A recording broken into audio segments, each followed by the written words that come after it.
Bonjour à tous, je suis ravie de vous retrouver pour ce nouveau numéro d'une semaine en Lorraine. J'espère que vous allez bien et que vous êtes prêts à découvrir ce qui a fait l'actualité des Lorrains grâce aux caméras de vos télévisions locales. Au sommaire de cette émission, l'édition 2015 d'un Noël à Meisenthal. Cette année, non pas une, mais 2 boules de Noël ont été présentées.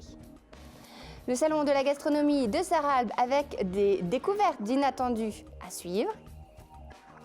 Le recyclage des déchets, cela est valable aussi pour les entreprises. TV8 nous présentera tous les avantages. Et puis nous rencontrerons d'adorables lamas et alpagas qui se révéleront être de véritables tondeuses naturelles. Le métier de savonnier et la ville de Nancy à l'honneur aujourd'hui avec Bergassens. Côté culture, nous nous rendrons au château de Courcelles de Montigny-les-Metz pour y découvrir la céramique japonaise. Et enfin, du côté de Strasbourg, le grand sapin de Noël est enfin arrivé. Mais commençons cette émission avec le lancement de la campagne de vaccination contre la grippe par l'assurance maladie. En France, le taux de vaccinés est encore trop insuffisant et le nombre de décès liés aux complications de cette maladie trop élevé. Un vaccin qui sauve des vies, mais pour lequel existe encore trop d'idées reçues. Au reportage Vosges Télévisions. Une toux sèche, une intense fatigue, des courbatures et une forte fièvre. La grippe saisonnière a engendré l'année dernière en France près de 3 millions de consultations, 30 000 passages aux urgences et chiffres plus éloquents encore, on dénombre en moyenne 18 000 décès par an liés indirectement à la grippe contractée par des personnes de plus de 65 ans et ou à la santé déjà fragilisée. Décès qui pour certains auraient pu être évités et c'est pourquoi comme chaque année l'assurance maladie réitère sa traditionnelle campagne de sensibilisation à la vaccination antigrippale. C'est ce mardi à la maison de retraite Les Magnolias à Chantraine que, et entre 2 vaccins, la CPAM des Vosges a rappelé qu'en 2014, un assuré vosgien sur 2 s'est fait vacciner. Bien, mais peut mieux faire. Oui, peut mieux faire et surtout ça diminue régulièrement tous les ans de presque 3%. Alors qu'on sait que France entière, si on était au niveau de vaccination que conseille l'OMS, c'est-à-dire 75%, on éviterait 3000 décès par an. Un message répété et répété encore par l'assurance maladie car force est de constater qu'il existe, semble-t-il, chez certains Français, pas tous, comme un scepticisme chronique vis-à-vis des produits de santé. Je suis pour parce qu'on m'a dit qu'étant âgé, pas en trop bonne santé, il vaut mieux éviter de prendre la grippe. On le fait tous les ans, et y compris l'année dernière où paraît-il ça n'avait pas trop bien marché, mais nous ça a bien marché. Je suis un peu suspicieux parce qu'il y a des laboratoires pharmaceutiques derrière, donc il y a des intérêts économiques.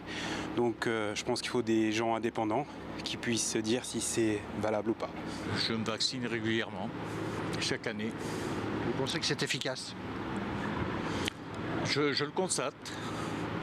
Je n'ai pas d'état grippaux depuis ce temps-là, donc je pense que c'est lié, enfin j'espère.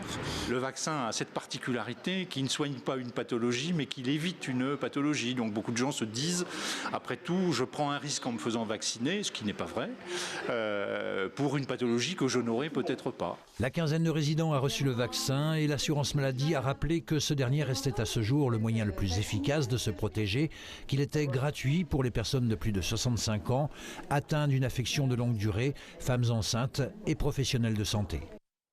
C'est l'événement de chaque fin d'année en Lorraine et plus précisément du côté de Meisenthal. Le CIAV, le Centre international d'art verrier, présente sa nouvelle collection moderne pour Noël. Cette année, son nom est Silex et elle n'était pas la seule vedette puisque vendredi dernier, une réédition actuelle de la boule argentée était aussi présentée. L'occasion de comprendre le travail des designers mais également de revenir sur la belle histoire du CIAV. Reportage TV Cristal.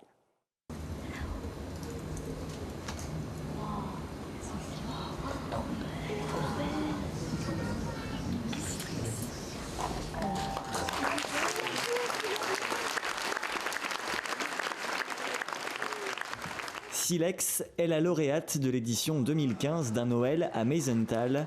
La boule représentant un outil préhistorique a été présentée vendredi dernier.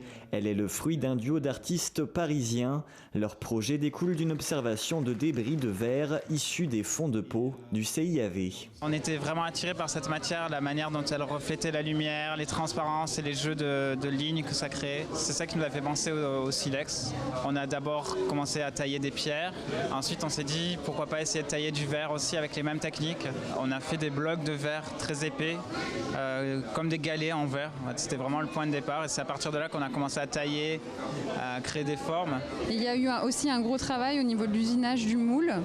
Par rapport à, on a dû, pour pouvoir rendre cet effet d'onde de choc qui nous était vraiment cher dans le travail du silex. Silex est également un clin d'œil artistique au travail artisanal des premiers hominidés. Ce clin d'œil n'est d'ailleurs pas le seul de la soirée, puisqu'une seconde boule de Noël a été présentée. Il s'agit d'une réédition de la boule argentée anciennement fabriquée par la verrerie de Götzenbrück, fermée depuis 2005. 10 ans après, on s'est dit qu'il était temps vraiment de rendre un hommage vibrant à cette entreprise, à cette unité de production qui a traversé les siècles. Et c'est là qu'on a décidé de s'attaquer, non sans mal, parce qu'il y a beaucoup de respect à une icône, à un monstre sacré, c'est la boule argentée. Toutefois, cette boule argentée n'est pas identique à l'original, même esprit et même proportion selon Yann Grinenberger. Néanmoins, on a dû déployer des trésors d'imagination et d'innovation pour adapter une attache qui soit hermétique, pour garantir la qualité de l'argenture. Nous n'avons pas travaillé sur des bouchons en liège comme dans le temps, mais sur un autre système. Pareil, la petite collerette qui vient couronner la petite reine de Meisenthal est en laiton comme dans le temps, mais marquée des empreintes de pâte de mésange qui est le cycle de la maison Meisenthal. La réédition de la boule argentée, dont le tirage pourrait atteindre les 2000 exemplaires, est le fruit d'un partenariat entre le site verrier de Meisenthal et 2 entreprises de Götzenbrück chargées de l'argenture et de l'appareillage. La boule argentée et Silex rejoignent ainsi la collection toujours plus vaste du CIAV. Et le Centre international d'art verrier vous propose de découvrir les boules de Noël de Meisenthal jusqu'au 29 décembre. Ne manquez pas les démonstrations des souffleurs de verre. Sarralbe mettait la gastronomie à portée de tous le week-end dernier. Tout au long du samedi et du dimanche, les gourmets ont pu découvrir les produits allant de la charcuterie au vin, en passant par le fromage. Mais l'hôte d'honneur était sans conteste le pain. Souvenez-vous, la semaine dernière, nous avions suivi les boulangers durant un cours de perfectionnement, accompagnés par un meilleur ouvrier de France.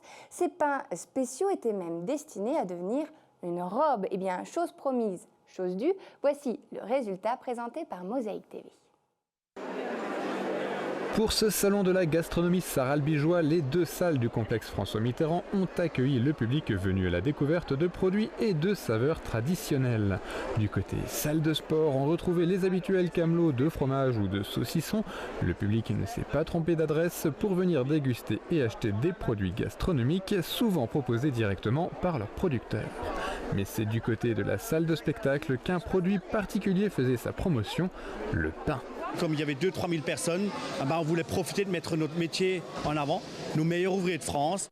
Dans cette optique, un classique concours de la meilleure baguette a été organisé, remporté par Vincent Amer de Rallin. Mais c'est un événement d'un tout autre genre qui a attiré les curieux, un défilé de robes de pain, proposé par 4 artisans boulangers du secteur.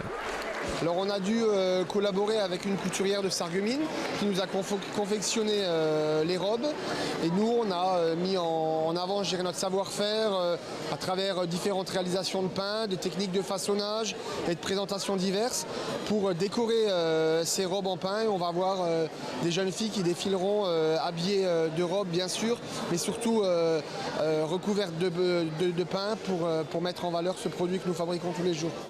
Et les boulangers ont apprécié l'harmonie qui ressortait entre le noir des robes et les couleurs blanches et dorées de leur production. Le public, lui aussi, est resté assouvir sa curiosité envers ces accoutrements culinaires, des atours peu pratiques pour bien paraître en société, mais qui ont rempli leur rôle, celui de faire la promotion du pain.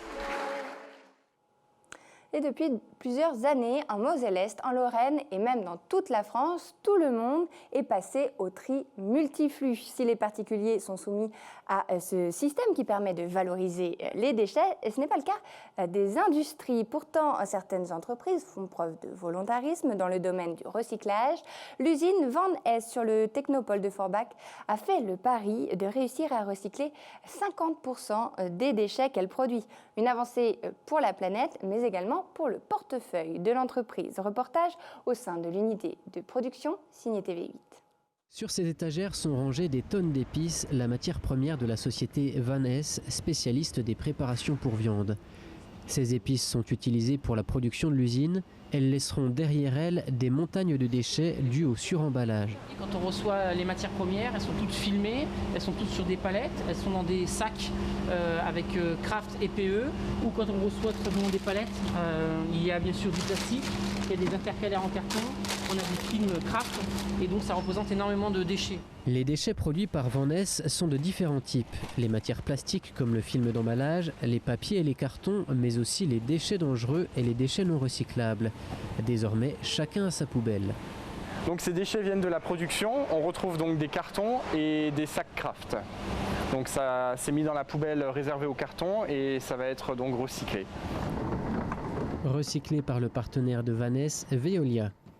À l'image de Mathieu, les 80 employés de l'entreprise ont dû apprendre les bons gestes de tri. Des bureaux à la production, ils apportent un soin particulier au tri des déchets, surtout depuis le nouveau challenge lancé par le gérant, dépasser les 50% de déchets recyclés. Alors les objectifs pour Vaness France, c'est de recycler le maximum possible. Aujourd'hui, nous sommes passés de 18% en 2013 à 33% en fin 2015 et malgré tout, ce n'est pas suffisant en termes de recyclage. Nous pouvons recycler beaucoup plus et j'ai donc proposé à l'ensemble des salariés un challenge environnement pendant un mois de recycler le maximum possible. Pour chaque pourcentage gagné, l'entreprise reversera 100 € au CAT de Petite Rosselle. Une double vocation sociale et écologique qui motive les employés, comme ici dans le secteur logistique. On met une attention plus particulière à vouloir absolument regrouper tout ce qui est carton, tout ce qui est plastique. Donc voilà, essentiellement chez nous c'est ça, surtout les suremballages. Les efforts entrepris au niveau du recyclage font du bien à la planète, mais également à l'entreprise qui paie la taxe TGAP relative à la quantité de déchets non recyclés. La taxe, elle est calculée sur le tonnage des déchets industriels banals. Et cette taxe-là, elle est calculée au tonnage. Donc l'intérêt de la société Vaness, c'est de recycler au maximum. Un maximum de recyclage qui inclut les matières plastiques telles que le film transparent, un matériau pourtant non recyclé dans les poubelles des particuliers. Et dans quelques instants, le grand sapin d'Alsace, pièce maîtresse du marché de Noël, nous sera enfin présenté. L'art japonais sous toutes ses formes, le château de Courcelles à Montigny-les-Metz nous ouvrira ses portes. Et enfin, le savon Made in Lorraine a forcément des notes de bergamote. En tout cas, c'était une évidence pour Bergasens que nous découvrirons dans quelques instants. Mais avant de s'émerveiller ensemble, parlons nature. Avoir un élevage de lamas et d'alpagas peut paraître assez incongru dans notre région et pourtant c'est le pari qu'ont fait Fabien et Marie Hensmein du côté d'Orenthal en Moselle-Est. Aujourd'hui découvrons toutes les qualités de ces animaux au caractère bien trempé qui se révèlent être de véritables tondeuses. Reportage Mosaïque TV.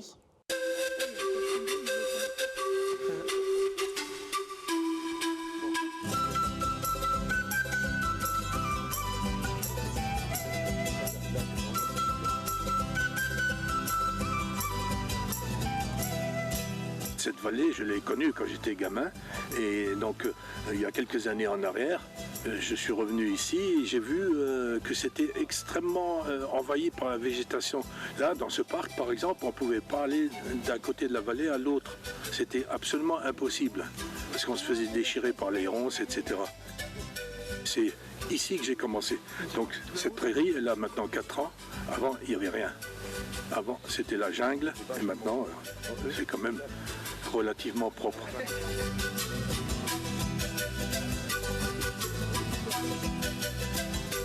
Ici, sur Schorbach, il y a une dizaine d'hectares et puis il y a des terrains des particuliers, aussi des terrains de la commune qui sont entretenus avec ces animaux. Ici, ça représente une dizaine d'hectares. Sur la commune de Rolbin, Orenthal, là-bas, il y a une vingtaine de mâles. Il ne faut pas dire que ce sont des défricheurs, hein. Ils entretiennent le terrain, c'est beaucoup plus juste. Ils vont empêcher les jeunes repousses de revenir, ils vont manger les orties, ils vont manger les acacias. C'est pas un bulldozer, c'est pas un engin mécanique. Hein. Donc les arbres d'un certain diamètre, hein, ils vont pas les abattre, c'est clair. En fait, ils ne mangent que les feuilles. Et donc du coup, les ronces dépérissent. C'est tout simple. C'est la même chose pour les petits arbres, des choses comme ça. Par contre, ils vont pas manger fougères. Fougères, c'est extrêmement toxique.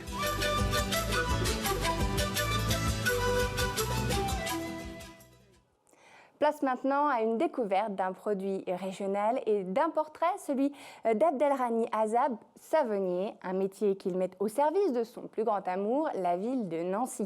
Pour preuve, il a réussi à utiliser l'huile essentielle de bergamote dans ses savons. En forme de pavé de la place Stanislas, l'odeur de la bergamote, un brevet déposé et un nom tout trouvé, celui de Bergassens, un talent qui ne s'est pas arrêté là. Plusieurs créations ont suivi et c'est Maï-Lorraine qui nous les présente.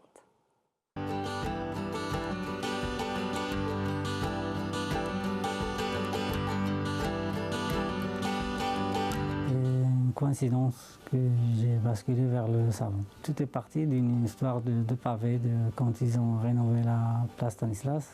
J'ai eu en cadeau les anciens pavés. Par hasard, j'ai rencontré un savonnier et je me suis dit c'est ça qu'il faut faire. Le savon, c'est un produit qui se travaille, c'est une matière.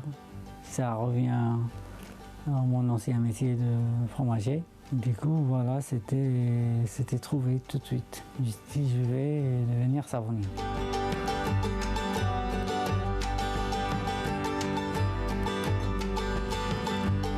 En 2008, on a créé le pavé de Nancy à la bergamote.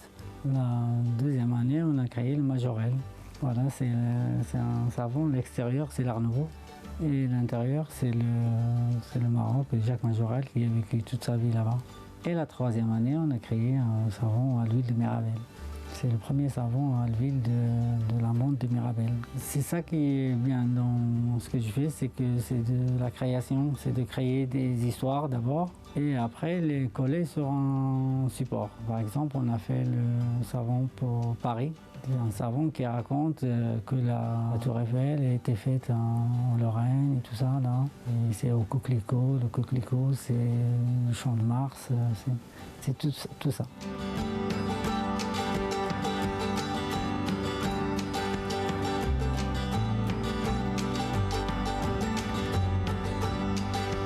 Le pavé de Nancy, c'est le produit le plus vendu à Nancy.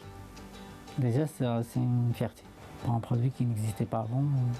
Et en 2013, j'ai gagné le trophée de Nancy Choris, de meilleur artisan, qui fait parler de Nancy et la Lorraine à l'étranger. Et j'ai créé pour les Japonais le pavé d'or. C'est un mariage entre Nancy et une ville qui s'appelle Kanazawa.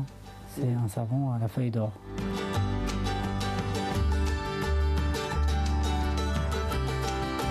Mon but, c'est de rester un artisan. Même d'être un très très bon artisan.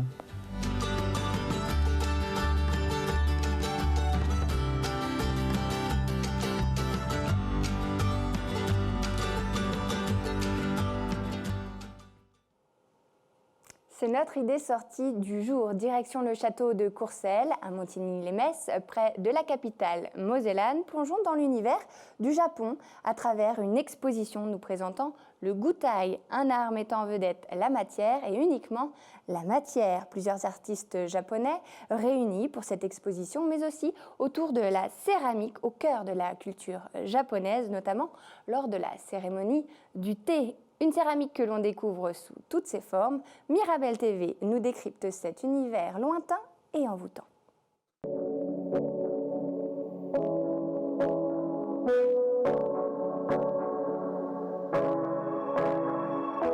Dans l'œil du peintre Takesada Matsutani, la matière dans ce qu'elle a de plus brut, de plus authentique à offrir.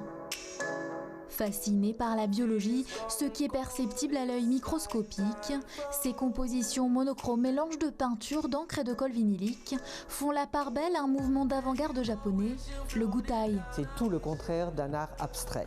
Concret parce que justement l'intérêt se porte sur la matière et celle-ci est travaillée et on la laisse également s'exprimer d'elle-même, crier d'elle-même au travers des œuvres. Le sujet n'a aucun intérêt, aucune importance d'importance. Ce qui est important, c'est l'expression de la matière. Et la matière, en l'occurrence, ce sont ces coulées de colle vinylique mélangées à l'encre qui donnent ces effets de relief.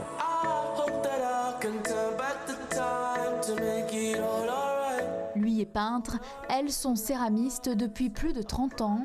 Setsuko Nagasawa et Yoshimi Futamura ont toutes les deux appris l'art ancestral de la céramique à l'âge de 18 ans. La première dans une école près de Nagoya où la poterie est reine, l'autre à Kyoto, en dépit des réserves de ses proches à l'égard de cet art. C'est un des métiers très respectés dans la société japonaise car on a relation avec la cérémonie du thé, ikebana, et la cuisine japonaise. Dans la vie quotidienne, on a beaucoup de sortes de céramiques, de vaisselle. Il y a aussi la cérémonie du thé. Donc on est très proche à ce métier, on a plus d'intérêt et on fait plus attention. Deux destins croisés, pourtant leur approche de la matière reste différente. Alors que Nagasawa explore les formes géométriques, jouant ainsi avec la lumière qui s'y reflète, Futamura, elle, privilégie les formes creuses rugueuses comme la série de Vasque, des œuvres qu'on croirait échapper d'un monde imaginaire, mais qui trouvent parfaitement leur place au château de Courcelles. Il y a toujours eu un dialogue entre le château et les artistes qui sont venus l'investir. Le château a quelque chose, comme toutes les maisons, comme toutes les architectures. Je suis dans une situation de penser qu'elles sont vivantes quelque part. Et pas besoin de connaître la culture nippone pour apprécier les œuvres qui sont présentes ici. Ceux qui prendront le temps de les observer, de comprendre le message qu'elles induisent, trouveront à coup sûr une forme de simplicité et d'originalité chez ces trois artistes qui incarnent ensemble une forme de renouveau dans l'art contemporain japonais.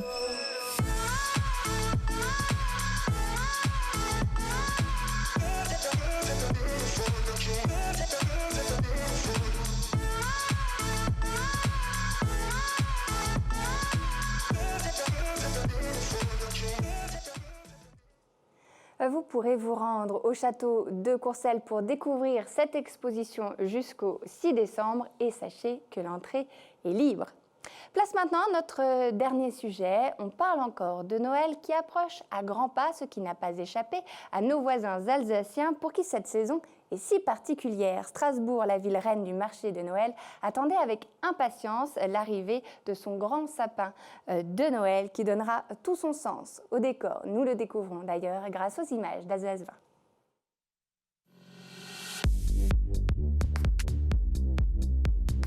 Les opérations de calage ont eu lieu, donc pour s'assurer que le sujet soit droit.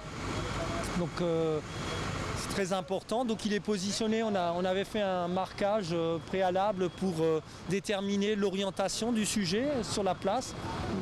Le côté, on va dire, où il y a un petit peu plus de travail à l'arrière de la place. Et donc là, il a été calé, on va couler le béton. Et ensuite, on va le maintenir avec la grue jusqu'en fin d'après-midi. Et à ce moment-là, le maître d'œuvre déterminera à un certain moment que le béton a pris. Et à ce moment-là, en fin de journée, la grue lâchera le sujet. Et donc, il sera libéré, on va dire, de ce qu'il retenait. Il sera totalement autonome. Et à partir de demain, livré aux techniciens de l'ONF qui vont donc procéder à une phase, on va dire, de remise en forme. On va greffer des branches, on va l'habiller, on va surtout aussi lever la partie haute qui a été protégée, qui a été bien repliée. Et donc lundi prochain vont commencer les opérations de décoration. Pose des guirlandes lumineuses, je crois que ce sont plus de 4 km de guirlandes lumineuses qui vont être posées par le prestataire qui a été retenu par notre collectivité. Et ensuite les motifs, plus de 300 motifs qui vont être totalement innovants cette année. C'est de nouveau un sapin intéressant, il a du volume et les branches sont belles. On verra maintenant le travail de la part de l'ONF qui va le réhabiller et lui donner son plus bel aspect pour que nous on puisse s'attaquer à partir de lundi à la décoration. Par rapport à la décoration, donc c'est nous qui décidons, on a soumis un projet à la ville de Strasbourg qui a été retenu et par rapport au réhabillage des branches dans l'arbre, on en discute avec la personne de l'ONF qui est en fonction des types de décors aussi. Donc ça sera une surprise, le projet s'appellera Bulle de lumière, on aura des sphères lumineuses dans l'arbre l'arbre, un nombre certain, et des motifs type bougie, comme dans le temps, qui par contre, elles, changeront de couleur au gré de la journée ou de la soirée. Une semaine en Lorraine, c'est déjà terminé. On se donne rendez-vous la semaine prochaine pour découvrir les trésors de notre belle région. En attendant, prenez soin de vous.